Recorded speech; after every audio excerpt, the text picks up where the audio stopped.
अस्सलाम वालेकुम।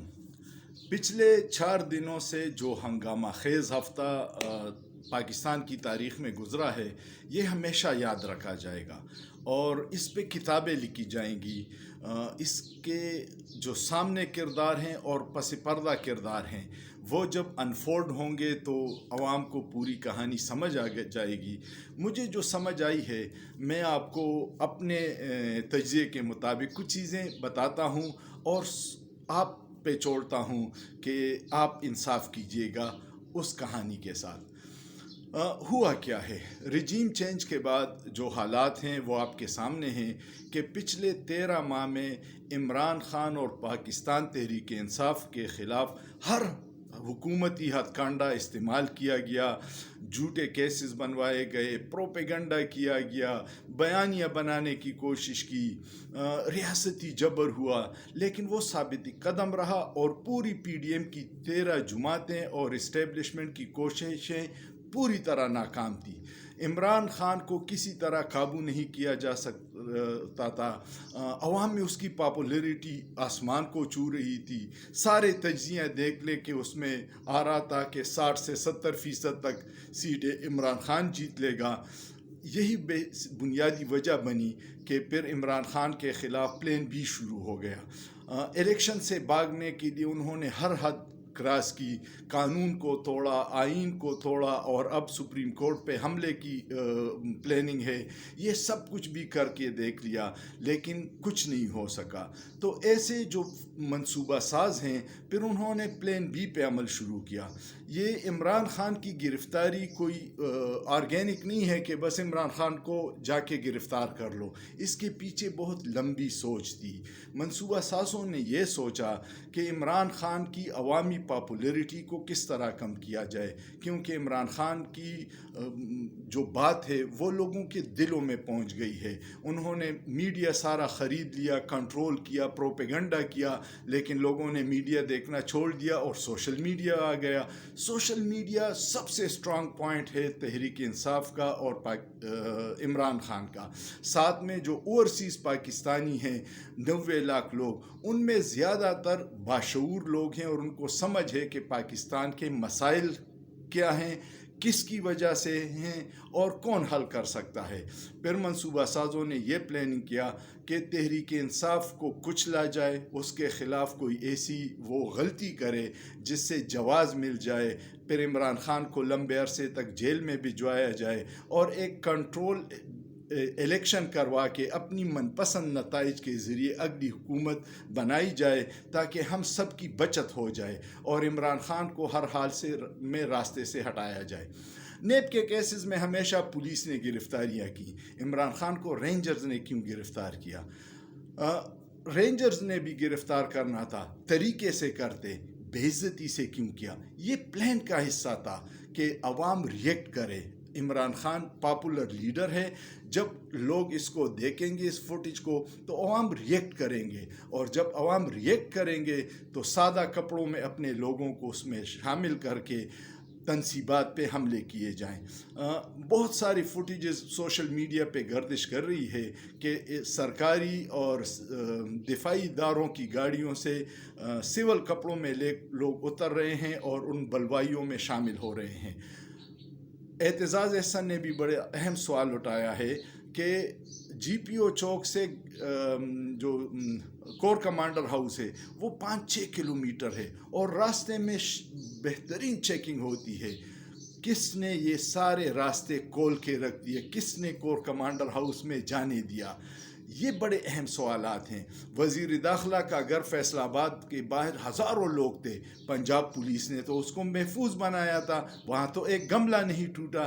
तो गवर्नर हाउस और जो कोर कमांडर हाउस है उसकी हिफाजत क्यों नहीं कर सकी? ये $1 मिलियन सवालात हैं। जब तारीख़ लिखी जाएगी तो उसके किरदार भी बेनकाब होंगे और यही से कहानी लोगों को समझ आना शुरू हो गई कि जो घर को आग लगाना और फिर फ़ौरन सोशल मीडिया को बंद करना, کیونکہ دوسری طرف کی آواز جو لوگوں نے ریکارڈ کی تھی کہ یہ ہم لوگ نہیں کر رہے ہیں، یہ باہر کے لوگ آئے ہیں جو آگ لگا رہے ہیں، جو پیٹرول پھینک رہے ہیں، جو توڑ پھوڑ کر رہے ہیں، اس نیریٹو کو بند کرنے کے لیے ٹویٹر بند کر دیا، فیس بک بند کر دیا، یوٹیوب بند کر دیا، سوشل میڈیا کے سارے پلیٹ فارم بند کر دیے، اور اچانک ہر میڈیا پہ ایک ہی پروپیگنڈا اور نیریٹو چلنے لگا کہ تحریک انصاف کے شرپسند لوگ، شدت پسند لوگوں نے حملہ کر دیا۔ یہ ایک سوچے سمجھے منصوبے کے اس حصہ تھا، کیونکہ عمران خان کے ساتھ جتنی پاپولر لیڈرشپ تھی اور اس کے خلاف کارروائی کے لیے کوئی جواز چاہیے تھا۔ آپ نے پھر 2 دن میں دیکھا کہ بڑے تند و تیز بیانات آئے، 15 پریس کانفرنس ایک دن میں ہوئے، 11 پریس کانفرنس دوسرے دن میں ہوئے، توڑ پھوڑ، پروپیگنڈا، عمران خان پہ الزامات، ملک دشمن ثابت کرنا، پی ٹی آئی کو دہشت گرد تنظیم ثابت کرنا، یہ سارے ہو گئے۔ لیکن اب لوگوں کو سمجھ آ گئی ہے کہ یہ اس پلان کا حصہ تھا، گریٹ پلان کا، جس کو لندن پلان کہتے ہیں، جس میں ہر صورت میں عمران خان اور تحریک انصاف کو سیاست سے باہر رکھنا ہے اور نواز شریف کے لیے راستہ نکالنا ہے۔ جو کچھ لوگوں کو احسانات یاد دلا رہے ہیں نواز شریف، یہ اس کا حصہ ہے۔ آپ سمجھ رہے ہوں گے، میں نام نہیں لینا چاہتا۔ پھر اس کے بعد کیا ہوا؟ ان لوگوں کو پہ کریک ڈاؤن شروع ہو گیا جو موبلائزر تھے، جو پاکستان تحریک انصاف کی سیکنڈ ٹیئر لیڈرشپ تھی، ان سب کو 16 MP کے تحت 1 ماہ کے لیے جیل بھجوا دیا کہ جب ہم عمران خان کو دوبارہ گرفتار کریں گے تو اس کے لیے کوئی آواز اٹھانے والا نہ ہو۔ اور میڈیا پہ پروپیگنڈا شروع کیا، کچھ پشاور کے 3-4 بچوں کو پکڑ کے کہ جی ہمیں پی ٹی آئی والوں نے پیسے دیے تھے کہ آپ آگ لگا دو۔ تو ایسے بیانات اب کون یقین کرے گا؟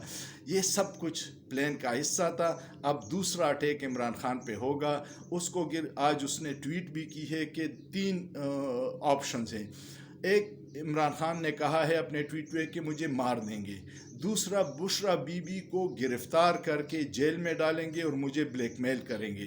تیسرا، مجھ پہ غداری اور آرمی ایکٹ کے تحت مقدمات بنائیں گے اور پھر مجھے لمبے عرصے تک جیل میں رکھیں گے، پھر پی ٹی آئی پہ بین لگائیں گے، یا پی ٹی آئی کے 3-4 دڑے بنا کے ایک کمزور سی پوزیشن پہ لا کے پھر ان نااہلوں کو، پی ڈی ایم کے ٹولے کو الیکشن میں اتاریں گے، اور جو الیکٹرانک ووٹنگ مشین ختم کی اور جو RTS وغیرہ یہ ڈرامے، اس سے ایک کنٹرول الیکشن کروا کے انہی لوگوں کو دوبارہ 5 سال کے لیے مسلط کریں گے اور عمران خان کا پتہ صاف کریں گے۔ لیکن میں آپ کو آخر میں، آپ کو ڈرامہ سارا سمجھ آ گیا۔ عظیم انقلابی لیڈر نیلسن منڈیلا کا قول ہے کہ شعور کو ہتھکڑیوں اور زنجیروں سے نہیں باندھا جا سکتا، بلکہ شعور ہتھکڑیوں اور زنجیروں کے پابندیوں سے زیادہ بڑھ جاتا ہے۔ پہلے کچھ لوگوں کو پتا تھا کہ اس ملک میں کیا ہو رہا ہے، اب بچے بچے کی زبان پہ آ گیا ہے کہ 75 سالہ قبضہ کن کے ہاتھوں میں ہے، اور سیاستدان کٹ پتلیاں ہیں، بیچارے بے بس ہیں، اور حقیقی جناح صاحب کی، قائد اعظم محمد علی جناح کے پاکستان تو بن گیا، لیکن عوام ابھی حقیقی آزادی سے بہت دور ہیں۔ امید ہے آپ کو پس پردہ کردار اور کہانیاں سمجھ آئی ہوگی۔ آئندہ دنوں میں یہی ہوگا جو میں نے کہہ دیا ہے، آپ دیکھیں گے۔ لیکن اس کے ساتھ ایک اور بات ہے کہ ایک منصوبہ انسان بناتا ہے اور ایک منصوبہ اللہ بناتا ہے، اور بے شک اللہ بہترین منصوبہ ساز ہے۔ اللہ کرے کہ وہ منصوبہ اللہ کا کامیاب ہو جائے جو پاکستانیوں اور پاکستان کے مفاد میں ہو۔ آمین۔ سوچئے، سوچنا جرم نہیں ہے۔